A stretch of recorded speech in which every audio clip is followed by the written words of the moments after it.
Welcome to Coach My Wellness, a weekly show dedicated to bringing you information about healthy habits and behaviors just for the health of it. Here's your hosts, Joanne and Tammy. Welcome back to Coach My Wellness. Today you are here with Joanne and Tammy St. Clair, just for the health of it. In part one today, we were talking about winning the wellness game. In other words, thinking about how much I want to focus on winning the wellness game and not lose or quit as I go through the process. And we talked a lot about that. And since we're working on this whole mindset piece and change and how do we make that so that it's lasting, the question really is, how do we close the gap? In other words, Tammy, I want to close the gap between where I am and where I want to be when it comes to my health and well-being, but I'm not really sure how to get there. What do you think? Well, I think that goes into what's motivating us, because so much of gaining a healthy life is not immediate, and we often want the immediate results. So, I ate my fruits and vegetables for a week, so therefore I should lose 10 pounds. Yeah, no, it doesn't work that way. And so, I don't know about you, but I've had a ton of clients who always say, well, I know what to do, but I just don't know how to get myself to do it. Do you have clients that are like that? Oh, for sure. Look, the hardest part of getting started in a wellness journey or making a decision or making a plan sometimes is just making the decision. I talk about a lot that flip of the switch. What makes it where I get into this mindset of being laser focused. And I can tell you that when I do make those decisions for myself on this journey and roller coaster of health and weight loss, for me, it's really about, when it comes from me, it's not about impressing anybody else or doing it for anyone else. It's doing it for me because I'm just not happy where I am with my own presence.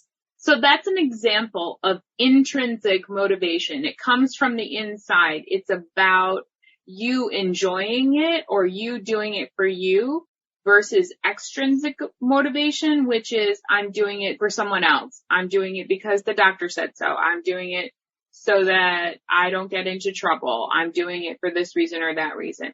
And you kind of hold yourself out of it, so you're not fully participating. And there's a lot of things that go into that. Some of it has to do with what is it that we're doing. We're not recognizing the benefits to us. We're only looking at the difficulties. So we say, I can't do this. It's too much work. It's too much work to do that. It's too much work to weigh and measure. It's too much work to take a walk. I don't want to do anything. But what that shows is you're not kind of looking at the other side of this and identifying where you're going to benefit, because that's where the reward comes in. And so when we look at intrinsic versus extrinsic motivation, sometimes we have to use the external. The doctor says, listen, you need to bring your blood pressure down and you have to lose 25 pounds in order to do that. Otherwise, when you come back, I'm going to put you on medication, and, oh, by the way, your cholesterol is also up. So the only way you're going to avoid medication is to get your weight and your quote unquote diet, what you're eating, under control. So that provides a big wallop of external motivation, right? You know, it's funny. My husband, who's a traditional health professional, we've had this conversation multiple times. And when I first started health coaching, we were talking about his patient population. And there's a huge percentage of the patients that come into his practice that are overweight, that are having health challenges. Mm-hmm. And the first question that he told me the patients say to him when they ask two questions, actually. They ask, when the doctor says you really would benefit by losing X amount of pounds or just by losing weight to help with your sleep or your health, whatever it might be. And one of the first questions people ask is, well, does insurance cover it? And then the other question is, what can I take? Right. Because we're looking for the quick fix. Right. We have to invest. That they're not really willing to do the work. And you have to do the work because there is no such thing as a quick fix, because a quick fix is not something that is going to be sustainable. And not to get into bariatric surgery, because we can have a whole discussion on this, but this kind of makes me think about that in the sense where when people make the decision to go down the road of saying, I've tried everything, this isn't going to work for me, I think that this is the best decision. What many people, you and I have seen, don't realize is that the surgery is just the easy part of it. That it's all of the work that has to happen after, which is what makes it so challenging for many people. Right. I once had a 73-year-old client break down in my arms. She was crying her eyeballs out. And she said she had had bariatric surgery and she thought that that would be the last thing that she would ever have to do to nip the issues that she's had and the challenges she's had regarding her weight and the effects of that on her health. And when that didn't work for her anymore, not that the surgery didn't work, the surgery did, she just didn't work the surgery. She didn't follow through with whatever she had. And, you know, our bodies just do fight back to get back to whatever state that it wants to be in. So it just takes work. With anything that you've had in your life that's been beneficial, you've had to work for it, right? Right. And talking about that, I often tell my clients that, because I had to tell myself this, right? When I had surgery, I had to tell myself, this is how I have to be the rest of my life. So it's that surgery is day one of thinking about what you're going to eat and what your health is going to be like and all of that stuff. Surgery is not the end step. Surgery is just the first step. You know, Tammy, just losing weight in general is so much of what we talk about. And when we talk about losing weight, for me, it's really in combination with not just losing weight. It's really about health first. The weight kind of comes along with it. Right. Because your health does get affected by being overweight or underweight and where we need to be in a healthy state.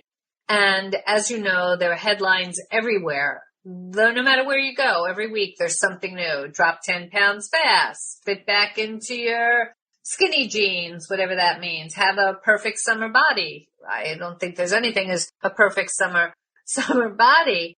But there's so much overwhelming information out there on how to lose weight that many times, with the best of intentions, people just don't know where to start. Right. And, you know, mindset is 90% of the game. Just like for myself, having that mindset going in, I'm doing this so I can get off my medications. I'm doing this so I can be healthy. I'm doing this so that's the intrinsic motivation. So what am I getting out of it? Sort of like, why do you plant a garden or write a story or take a walk or read a book? You're doing it simply for that enjoyment. And now most of us think, I can't lose weight just for the enjoyment. But if we sort of switch how we think about it, we can, because it opens up so many doors for us. And since mindset is 90% of the work, that's where we have to start, is in shifting how we think about it. Well, look, there are so many crash diets out there. Every week you pick up the paper, you listen to the media, and it's all about try this, the new that. To me, it's always really been being sensible, having a balanced life of fueling your body, eating healthy in the sense of eliminating the refined sugars, a lot of the fats that are unhealthy fats, trying to incorporate more lean proteins, fruits and vegetables into my overall diet. And I mean diet in the sense of not dieting, but diet in what it is that I eat. Your normal eating style. Right. So it's truly about embracing the long game for this. As you said, it's about lifestyle, doing this for the rest of my life. But you need to set realistic expectations. That's the thing. So I would say that a sustainable weight loss would probably be if you were to lose between a half a pound to 2 pounds a week. That's sustainable, meaning that once you take it off and you keep it off, losing it slow, it will tend to stay off. When you go down this road of these crash diets to try and get off X amount of weight, what happens? You might lose a lot of water, you might lose some muscle, and then boom, before you know it, not only have you put back on what you've just taken off, but then some. Right. And in that, there's also the theory of the set point and all of that, and our bodies will react to that. And that's why it all comes back and it brings friends, right? So our set point changes at a very slow pace. So in losing that half a pound to 2 pounds a week, doing that for like 6 months and then taking a break, but maintaining that loss so that your body gets used to that and says, okay, this is my new set point. I won't fight you if we lose weight again. So the long game is, it's really a long game. So you lose that 10 or 15 or 20 pounds, then you maintain it for 2, 3, 4 months. Then you go on to lose more until you get down to the weight that you want to be. One of the things that I did in one of my coaching groups is last year, it was just around Christmas time. We all took photographs and we we recorded our weight on that particular week with the game plan that we would do that again in a year, 52 weeks. And my thought was this, that instead of focusing on losing such a, like a Kim Kardashian 21 pounds in a month kind of deal, which is not realistic for most, of course. But if you think about 52 weeks a year, and if you think about 1 pound a week, where I was last year in December versus this year in December, I could be 52 pounds less. That's a huge amount of weight. When you think about it, the year is going to come and go in spite of ourselves. Correct. And we're not Amazon Prime. We don't lose it in 2 days. Right? We don't just show up and take off in 2 days. So, it's be patient, slow and steady is what wins the race. And that's what keeps the weight off, because crash diets are definitely not the answer to do that. Right. And so you think, okay, if I'm losing a half a pound to a pound, 52 pounds, so somewhere between 26 and 52. If I said to you, Joanne, you can lose between 26 and 52 pounds in the next 6 months or a year, you'd be like, oh, okay, that's great. And then when I say, okay, now we're going to spread that out so that all of the changes that need to happen are not so drastic for you. So instead of being 52 pounds in 6 months, we're going to do 52 pounds in a year, so that you can get used to all of the changes and begin to enjoy them. Begin to have that intrinsic motivation to change your activities and your behaviors and your eating things, so that it's not like, oh, I have to do this and somebody wagging their finger over you. And so you end up not wanting to do it. But when you can move it into doing it because it's something that you want to do, and you make it a goal that you can achieve, so that self-efficacy, that, oh, I can do that. Yeah, I can do that. It so totally changes how you continue to move forward and accomplish what you want to. And I know we all think, oh, I have to do this, but we can rely on professional help. Get some help. There are plenty of people that health, not even just weight, but health is what they do. And that's typically not going to be our regular PCP, our regular doctor, because they don't really know. They know how to treat disease, but they're all just learning how to prevent illness. Look, there are a lot of people that can be beneficial to help one on this health journey. You have your healthcare professionals, there are therapists such as yourself, and then there are also health coaches that can help to guide people through the process of analyzing week by week where they are, where they're going, what they want to achieve. And I had a client who had lost 100 pounds. And even though that this client was physically thinner, she really wasn't mentally thinner.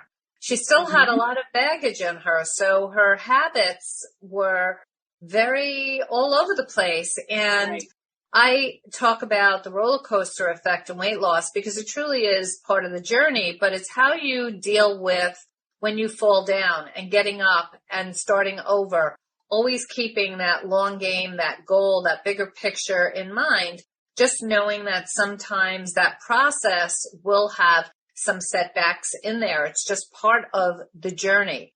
If you're someone who feels as though perhaps you have an eating disorder, and that could be binge eating, it could be being bulimic from overeating, that's when it's important to seek a counselor that truly specializes in that. You need to know where it is that you want to go because the journey is very challenging to do on your own, especially if you've had a lifetime of challenges where you have tried and tried and tried and not succeeded.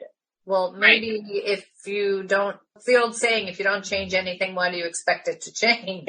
Exactly. So sometimes a third party could really be a great sounding board to pick things out, to identify patterns and behaviors that you might have to help you so that you can close that gap between where you are and where you want to be when it comes to your health and your well-being. Right. And that third party is often cannot be a family member or a friend because you have history with that person and each of you have something to lose. So that's where having a health coach comes in because that coach is there. They're going to be honest with you and tell you, hey, listen, you wrote down everything. We've been working on keeping a food journal and what's going on here. We've talked about adopting an 80-20 lifestyle. This is like 60-40 in the wrong direction. 60%, food-like substances and crappy foods and only 40% good stuff as opposed to the 80-20 that we talked about. And because it's a health coach, which you have sought out, because this was your goal, it allows them to be able to hold you accountable and refocus you on the long game and make sure that, not that I don't care if you don't like me as your health coach, but I'm not there to be your friend. I'm there to help you figure out how to get where you want to go and how to stay there and maintain those changes. So one of the ways that I find has been most beneficial for myself, for clients, is the journaling piece. And what does that really mean? There are really two parts of a journal. One is tracking your food, and we can talk about the research in that in a moment. But the other part is also the emotional piece. And it's not meant to be done forever, but it can be a helpful tool until new habits stick. And again, once you have a habit, it becomes an automated behavior. And that helps with keeping yourself accountable, which goes back to what you were talking about earlier as far as the intrinsic motivation. Right. And recognizing, oh, wait, I struggled with this in the past and now I'm doing it just because now it's my new thing. It's become part of who I am. That also requires getting rid of the all or nothing thinking. I don't know about you, but I mean, used to struggle with it a lot. My clients struggle with it, but well, I already messed up. So I know it's only Tuesday. So my diet's going to begin next Monday, right? It's either all in or all out. And life is not like that. We live between the extremes. We live in the gray, in the middle. All of our life is not black and all of our life is not white. And so learning and how you can begin to see that and manage and not have the guilt and not have all of the negative is starting with tracking your food and then tracking the emotions, like you were saying, that go along with it. And what I often will do with my clients is I want you to track what else is going on. So when you're eating and you know, oh, this is not my meal or this is not my snack time, or all of a sudden I get this amazingly horrible craving for chocolate chip cookies, I want you to tell me what else is going on, because then that gives us something to talk about, because we can pick up patterns then that say, oh, do you notice that, every time this happens, you and your husband get into an argument or your child gives you a hard time. You're picking up a chocolate chip cookie. Why is that? What's going on there? I know for myself, all of my clients know that ice cream, that's my thing. And so when I had my surgery and you have to go through a mental health screening and everything, the psychologist said to me, you need to figure this out, because otherwise when a few certain things happen, and they're going to happen as your life changes, you're going to start eating a pint of ice cream every day and regain all the weight that you lost. And so it took me like 8 months of really kind of focusing on every time I would have ice cream that was not planned. Why am I eating this? What's going on? And so what I had done was I kicked it out of the house. If I wanted it, I could have it, but I had to go buy it. So if it was 10 o'clock at night and all of a sudden it's like, oh, I want ice cream. Okay. So put your coat on. It's middle of the winter. Go downstairs, clean the snow off the car, go to the grocery store or the gas station and go get it and come back. And all of a sudden you realize that that craving is not such a craving. And when you're journaling or when you become aware, earlier we talked about being present and in the moment. When you begin to practice that, it helps you to understand what's going on.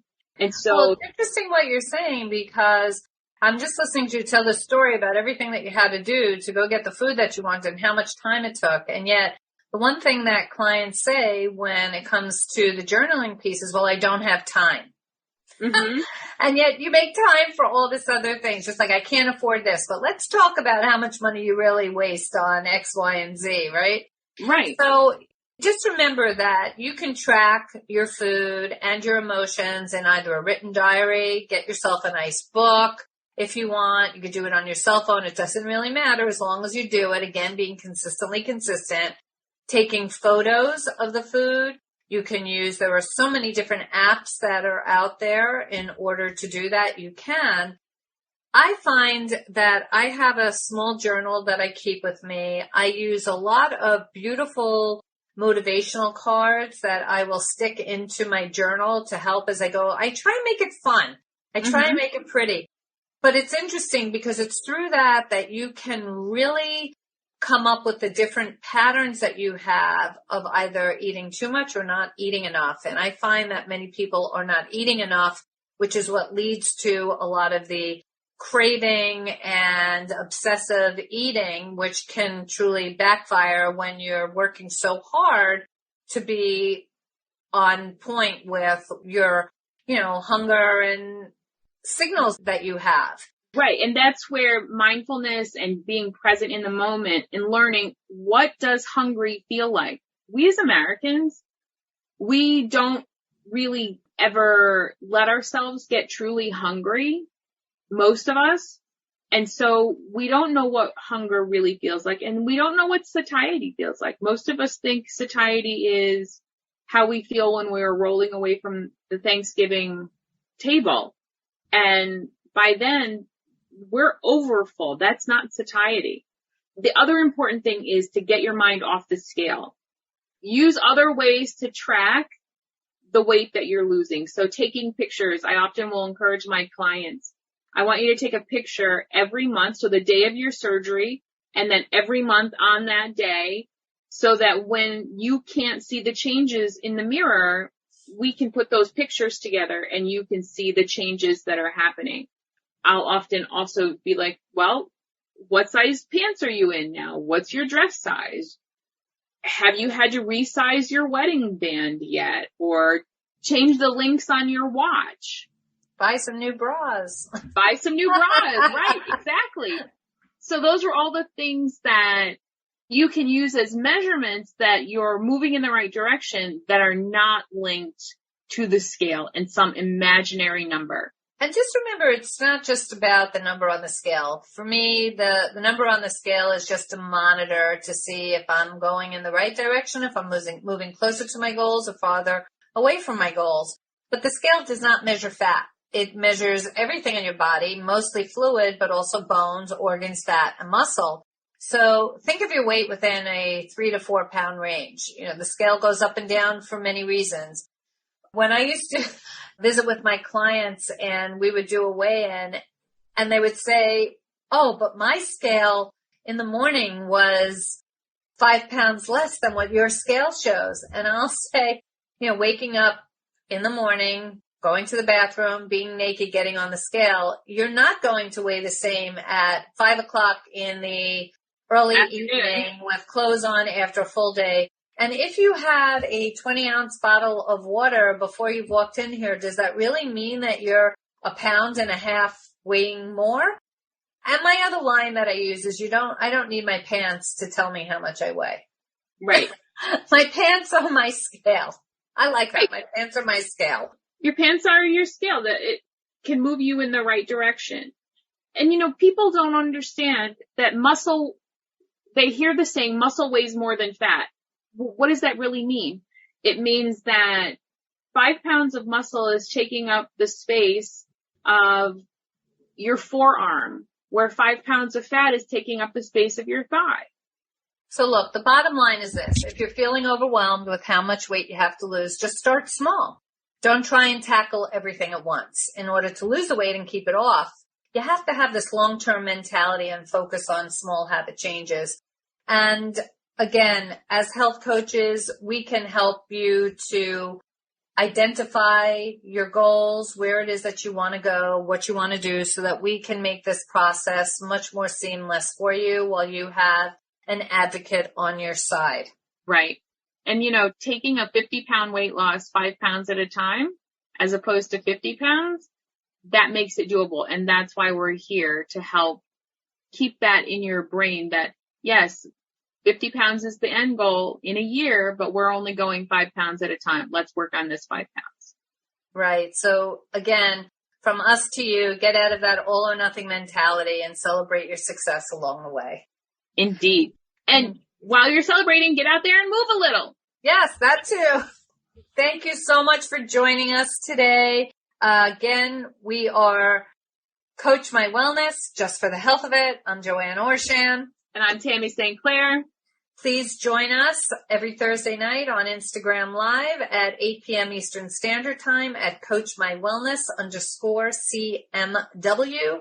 Also, please subscribe to our newsletter on our website, CoachMyWellness.com. Thank you for joining us today on 360 Talk Radio for Women, and we will see you next time. Have a good day. Bye. Bye-bye.